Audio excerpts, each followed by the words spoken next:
Yeah, I mean, they're I keep saying it, but they're the crown jewels of the Toho universe. You know, they're the ones that I feel like most Godzilla fans and even non-Godzilla fans are the most familiar with. So as much as I love King Caesar and Gigan and those guys, they're a little bit more obscure.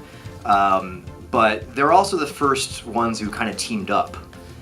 You know, there's a key point in Godzilla history when Mothra, Rodan, and Godzilla put aside their differences and decided to team up against King Ghidorah. It's an amazing scene, by the way. I strongly suggest you go back and watch that movie. But there's literally a scene where larval Mothra goes to Rodan and Godzilla and says, "Hey, this new asshole just showed up and he's gonna mess everything up if we don't stop him."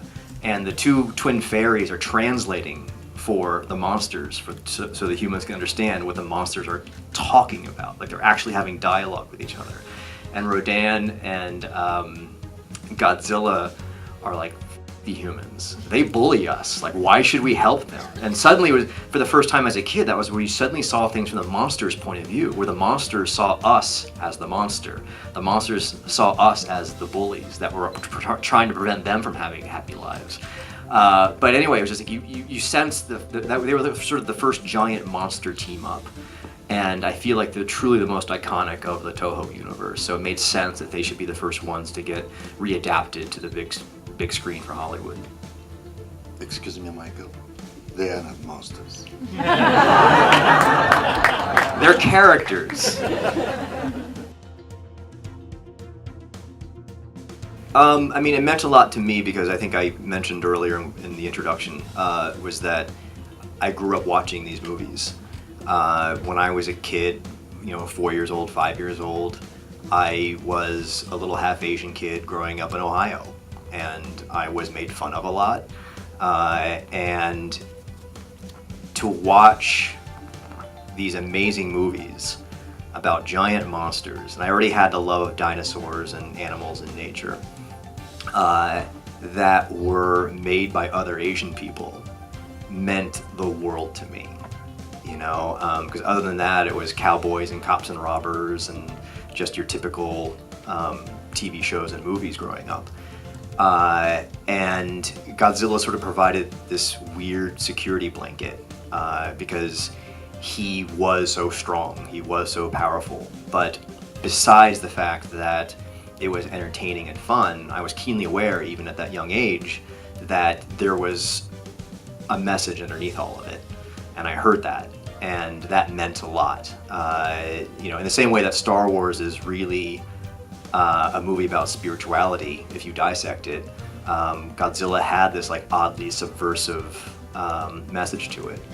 So that resonated, and the fact that it was made by other Asian people just meant a lot. And so I wanted to continue that. My first attempt at making a film, I think I was around 10 years old, was I took my family's Betamax camcorder, yes, I'm that old, and set it up, and I took my pet tortoise, which was a box tortoise named Tony, and let her rampage through my Star Wars figures.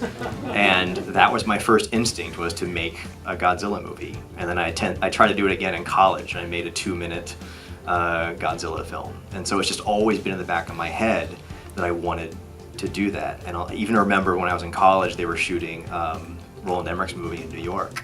And I was a little bit jealous and a little bit angry that I wasn't going to be able to do it. But here we are. So, and as far as whether this film is setting up a larger universe, duh. I mean, we don't drop Kong's name for nothing. But I mean, honestly, Toho has been doing this since the 50s and 60s. God bless Marvel for what they've done in sort of reviving and modernizing the concept of cinematic universes. They deserve all the accolades in the world for it.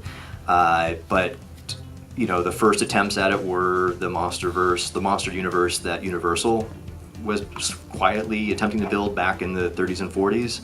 But then Toho really took the ball and ran with it. And it's because they crossed over Mothra, Rodan, and Godzilla that concept really grew. And so I feel like the legendary Monsterverse working with Toho is really bringing it back home.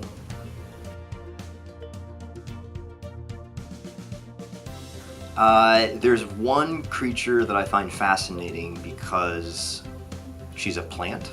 Her name's Biollante, and she's also one of the very few other female kaiju. But she's interesting because she's almost like this Frankenstein creature. She's a combination of DNA from a scientist's dead daughter, Godzilla, and a rose, and it's like Audrey on steroids. But there's something just so interesting because I find that she's also very misunderstood. But she also gave Godzilla a run for his money.